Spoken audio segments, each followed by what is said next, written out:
Mukunda Jewelers Necklace Mela. Flat 9.99% VA. Offer valid from November 29th to December 7th.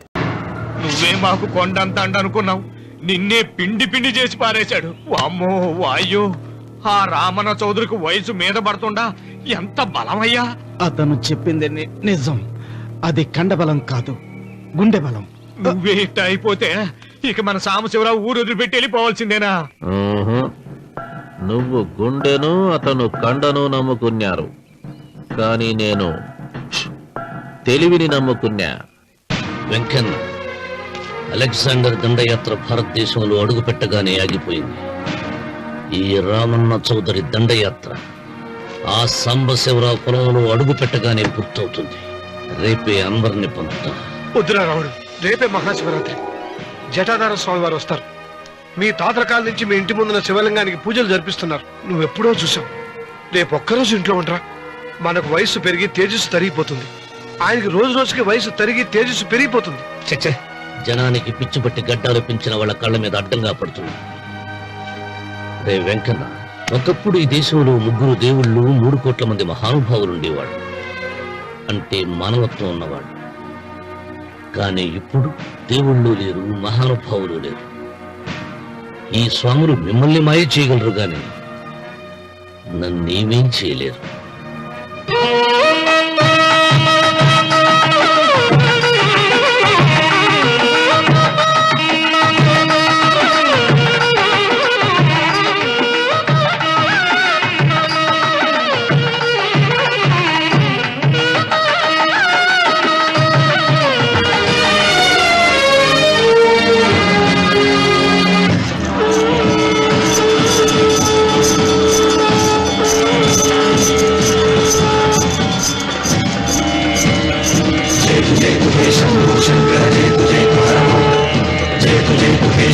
Shankara జయతు జయతు హరమం, జయతు జయతు హే శంభో శంకర జయతు జయతు హరమం, జయతు జయతు హే శంభో శంకర జయతు జయతు హరమం. నాగేంద్రహారాయ త్రిలోచనాయ భస్మాంగరాగాయ మహేశ్వరాయ, నాగేంద్రహారాయ త్రిలోచనాయ భస్మాంగరాగాయ మహేశ్వరాయ, నిత్యాయ శుద్ధాయ దిగంబరాయ తస్మై నకారాయ నమః శివాయ. జయతు జయతు హే శంభో శంకర జయతు జయతు హరమం, జయతు జయతు హే శంభో శంకర జయతు జయతు హరమం. నాగేంద్రహారాయ త్రిలోచనాయ భస్మాంగరాగాయ మహేశ్వరాయ, నాగేంద్రహారాయ త్రిలోచనాయ భస్మాంగరాగాయ మహేశ్వరాయ, నిత్యాయ శుద్ధాయ దిగంబరాయ తస్మై నకారాయ నమః శివాయ. జయతు జయతు హే శంభో శంకర జయతు జయతు హరమం, జయతు జయతు హే శంభో శంకర జయతు జయతు హరమం.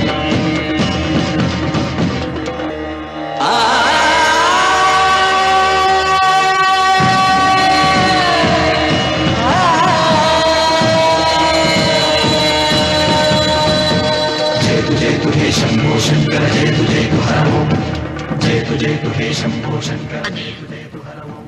ఆయన ఏదో చెప్పాలని చూశారు, చెప్పకుండానే వెళ్ళిపోయారు. ఇన్ని సంవత్సరాలుగా స్వామి శివుని తప్ప మానవుడిని కంటితో చూడలేదు.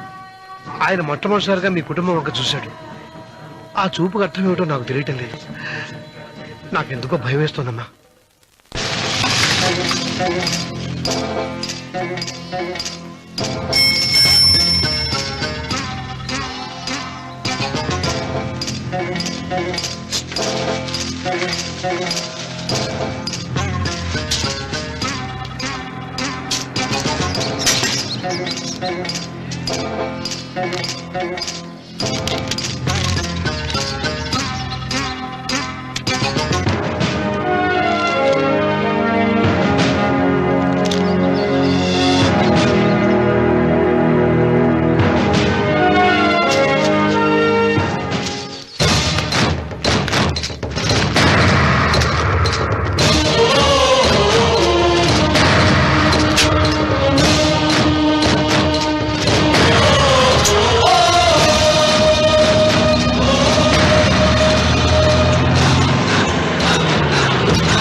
నీకేం అర్థమే కావడం లేదా రావణ చౌదరి? నువ్వు చదివింది ఒక్క ఆకు, తమలపాకు. నేను చదివింది 10 ఆకులు, విస్తరాకు. నీకీ భూమి సిక్కనే కూడదు. సిక్కకుంటే నువ్వేం చేస్తావో నాకు తెలుసు. సుబ్బారాయుడికి చూపినట్టు తాళిబొట్టు చూపించి గబ్బు లేపుతావు, లేకుంటే ఫైల్ వానకు చేసినట్టు ఎముకల్లోకి సున్నం లేకుండా పిండి లేపుతావు. అదానికి నేనే ముందుగా కొట్టిన గాయం ఏడ ఉందో తెలియని కముకు దెబ్బ. 30 ఎకరాల భూమి నిత్యాన్నదానం కోసం అమ్మవారి దేవాలయానికి రాసేసిన ఈ దేశంలో నేను పోయేదానికి యాకోర్టు లేదు. అదానికి దేవుని కోర్టుకు రాసినా నువ్వు వాటికి రాలేవు. నా 30 ఎకరాలు నాకు దక్కకున్నా పర్వాలేదు, నీకు దక్కకూడదు. నా పొలం ఆక్రమించుకుందామన్న అహంతో పొగరుతో ఇంటికొచ్చినావు. తల దించుకొని తిరిగి దారి పట్టాలి. నీకీ భూమిలో చారుడు మట్టి గుడక దొరకదు రావణ చౌదరి. కావాలనుకుంటే గుప్పెడు బుద్ధ దొరుకుతాది. అది గుడక వాళ్ళ మధ్యలో కూర్చొని తింటే ఎట్లుండోది నా దెబ్బ.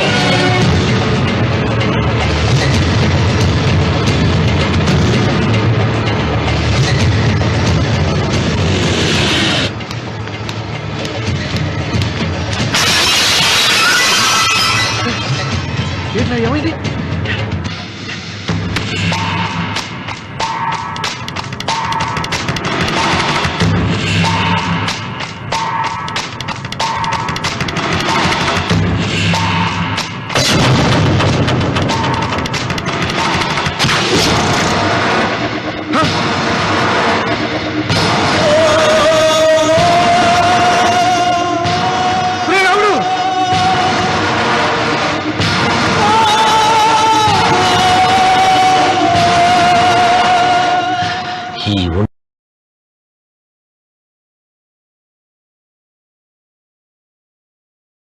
ఇంకా రక్తం ఉండగానే, ఈ ఊపిరి ఇంకా పీలుస్తూ ఉండగానే, ఈ గుండె ఇంకా కొట్టుకుంటూ ఉండగానే ఓటమి నా వీపు తట్టింది.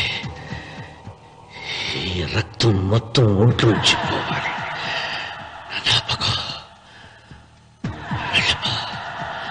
వెళ్ళిపో.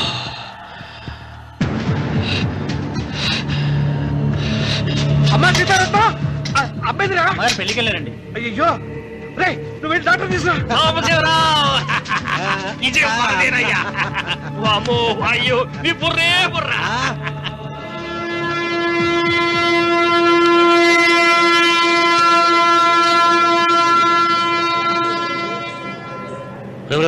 ఏంట్రా కింద పడింది తింటున్నావు?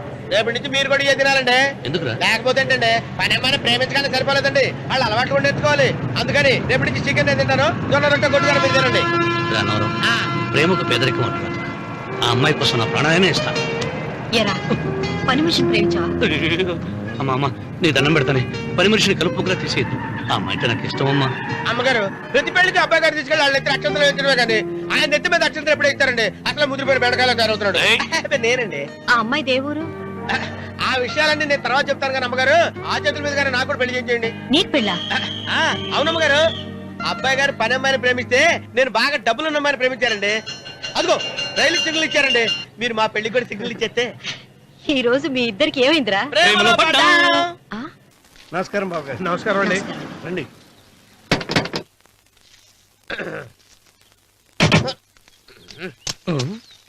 ఏంట్రా అన్నవరం, పూజిచ్చి నిలబడ్డావు? అరటిగా లోపల తీసుకురా. నేను తీసుకురానండి. ఏ నన్ను తీసుకెళ్ళమంటావా? మీరు తీసుకెళ్తారు, లోపల పెట్టుకుంటారు, మీ ఇష్టం. ఏమైందిరా నీకు? ఏమైందంటారేంటండి? లోపల నా గుండెలకు వచ్చిన ఎంకం ఉందండి. అది నన్ను ఎంత మోసం తెచ్చిందో తెలుసా అండి? ఆ విషయం నేనే మర్చిపోయాను. ఒరే అన్నవరం, తమరు మాత్రం వెంకమ్మను మోసం చేయలే? నేనే మోసం చేశానమ్మా. అదేనమ్మా, 100 ఎకరాల పొలం ఉంది, 200 ఎకరాల పొలం ఉంది అని చెప్పావు కదా. అందుకని నోరు మూసుకుని లోపలికి వచ్చి వెంకమ్మ నాకంటే ముందు నువ్వు పెళ్లి చేసుకో. ఆ తర్వాత రుక్మిణి నేను పెళ్లి చేసుకుంటా. అరటిగా తీసుకురా. నేను రాను. మీరని చెప్పినా నేను రాను. రావా? రాను. అయితే రామన్న చౌదరి గారికి చెబుతా. వద్దు వద్దయ్యో. తీసుకురా. నమస్కారం అండి.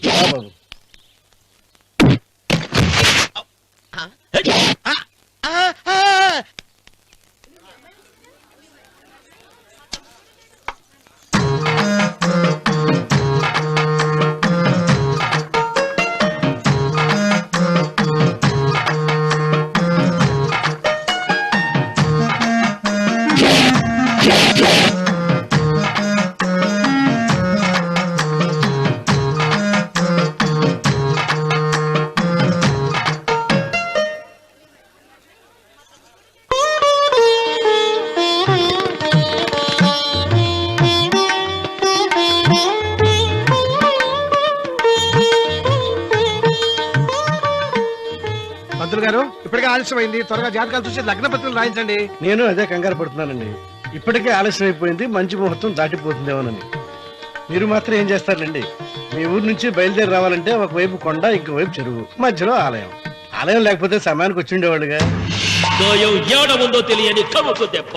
30 ఎకరాల భూమి నిత్యాన్నదానం కోసం అమ్మవారి దేవుడానికి రాసేసిన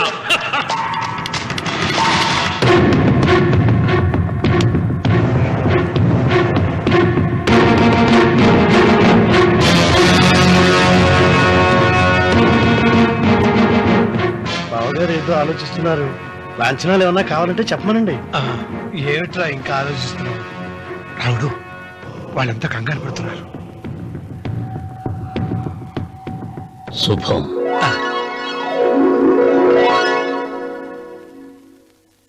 ఏం మాట్లాడుతున్నారు రావుల చౌదరి గారు?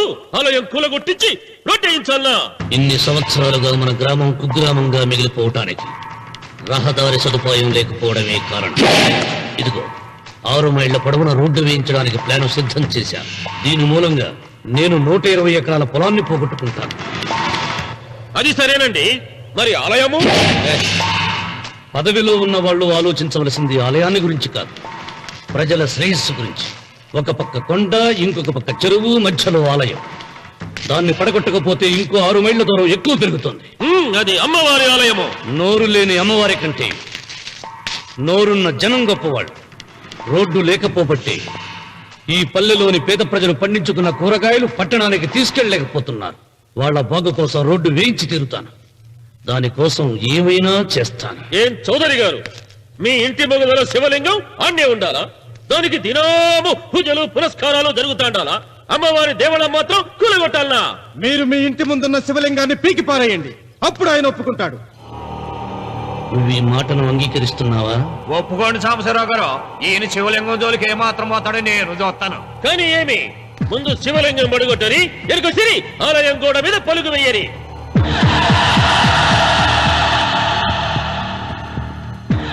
ముందుకేసిన అడుగు వెనక్కి తీసి అలవాటు ఈ రామన్నకు లేదు. నేను మడమ తిప్పను. మీరు మాట తప్పితే మరణహోమమే.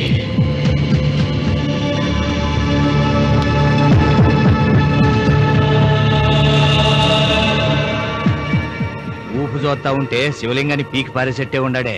అయితే సాంబశివరావు గారి 30 ఎకరాలకు ఎసరే.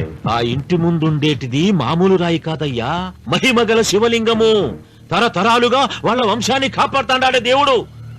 చెయ్యి వెయ్యని తెలుసది.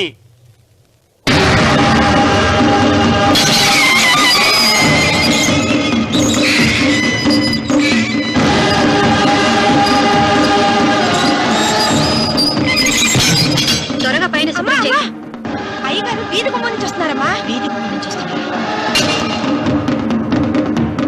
ఏయ్, ఆ నల్లరాయిని పెకిలించండి.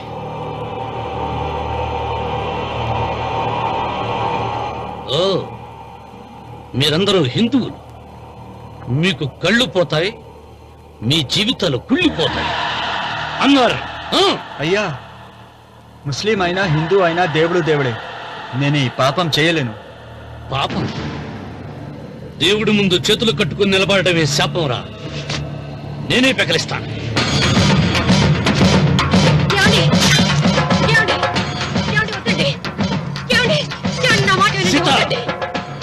ఉత్తమ జాతి స్త్రీ ఒక్కసారి కోరిక కోరుతుంది, రెండోసారి అడగకూడదు.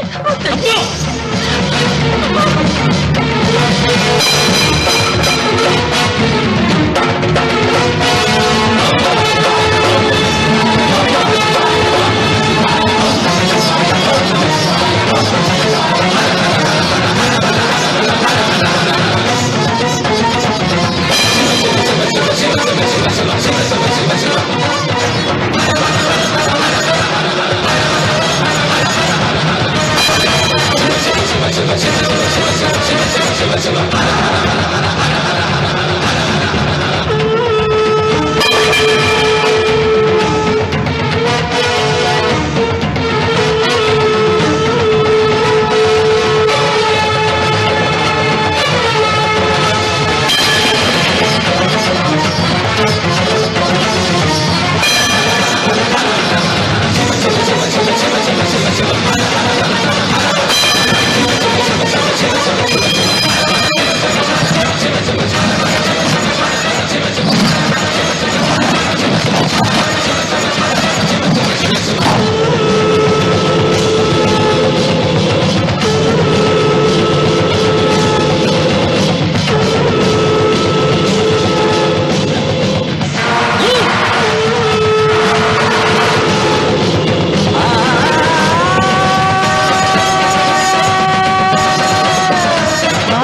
అన్నా నీ తాత ముత్తాతల కాలం నుంచి ఉన్న స్వయంభూలింగాన్ని తీసేసి మహాపరాధం చేశావు. ఏ ఈశ్వరుడు నీ కుటుంబాన్ని వంశాన్ని 3 కళ్ళతో చల్లగా చూస్తున్నాడో ఆ శివుడికి నువ్వు కోపం తెప్పించావు.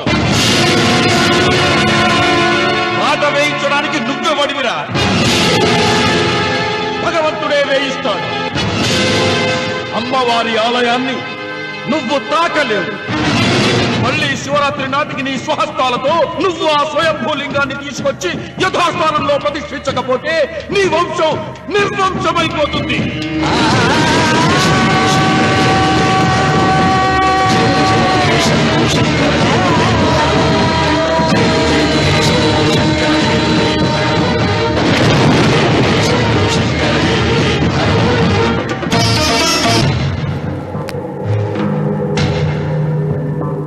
శివలింగాన్ని మీకు చెరులో మారేశాడు. ఇంకా గుడి మీద కూడా వస్తాడు.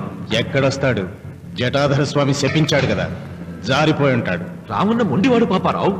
శాపాలకు తాపాలకు లొంగిటోడు కాదు, వస్తాడు. అతను వచ్చే లోపే పొలం ఆక్రమించుకోకుండా దేవళం కూలగొట్టకుండా ఏదో ఆలోచించాల.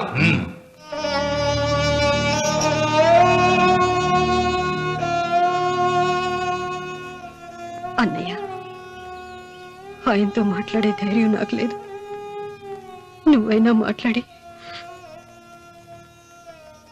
మళ్ళీ శివలింగాన్ని ఇక్కడ ప్రతిష్ఠించమని చెప్పు. వాడిని గురించి నాకంటే నీకే బాగా తెలుసమ్మా. వాడు నా మాట వింటాం. నాకు భయంగా ఉందన్నయ్య. ఆపద ఏ వైపు నుంచి వస్తుందో ఏమిటో.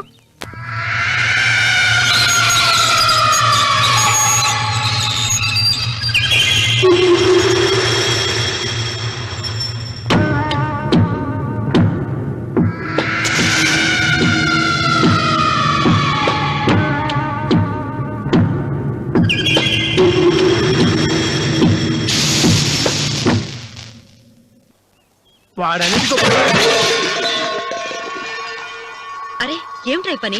మరి ఏం చేయమంటావమ్మా? నాన్నేమో ఆలయం పడగొట్టడానికి వెళ్తున్నారు. నా పెళ్లి అయిపోవటం ఖాయం. ఇంట్లో కూర్చొని నీకు వంట సాయం చేద్దామని వచ్చాను. అన్నయ్య, నువ్వే ఆయనకి ఏదో ఒకటి చెప్పి ఆలయం పడగొట్టకుండా చూడాలి. నేను మాత్రం ఏం చేయగలనమ్మా? వీడి పెళ్లి వరకు ఆలయం పడగొట్టకుండా ఉంటానని ప్రయత్నిస్తాను. ఆ తర్వాత వాడి దయ. అన్వర్, అయ్యా, బండి రెడీ చేయి. రావుడు, నీతో ఒక విషయం మాట్లాడాలి. ఇలా కూర్చో.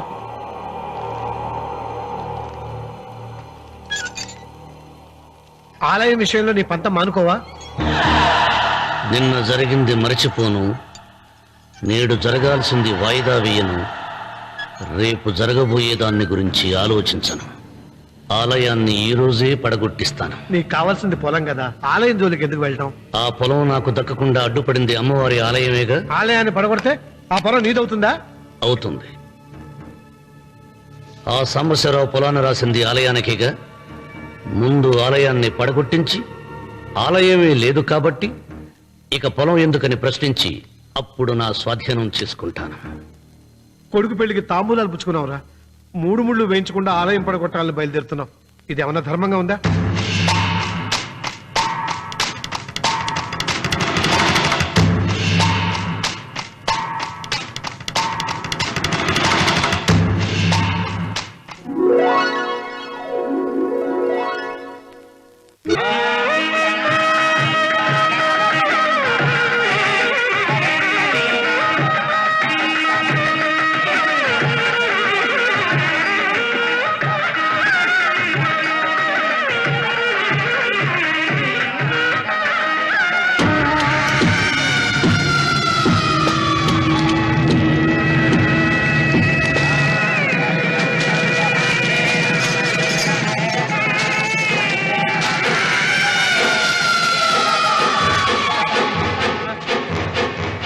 శుభమస్తు. నీకు మాత్రం అస్తమస్తు.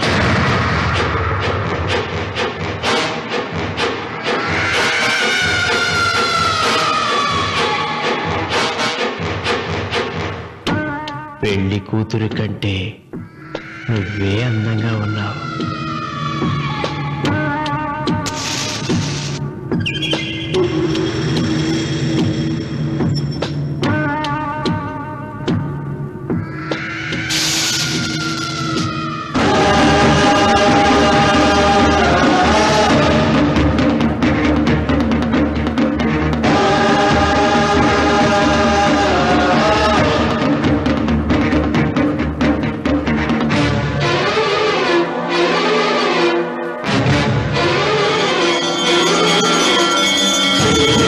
For more videos, Please subscribe to iDream. Please subscribe to iDream. Please subscribe iDream. And please subscribe to iDream. For more videos, subscribe to iDream. Please like, share and subscribe to the channel. Congratulations iDream. Subscribe to iDream. Subscribe to iDream. so subscribe to iDream Media. iDream కి iDream team అందరికి huge congratulations. Please subscribe iDream Media. Please subscribe to iDream. Subscribe iDream. Please subscribe to iDream. iDream అంటే నా కళల channel subscribe చేసుకున్న నోరు తిరుగుతలేదు. మీరైతే గంట గుర్తు కొట్టండి. For more such videos, please subscribe to iDream.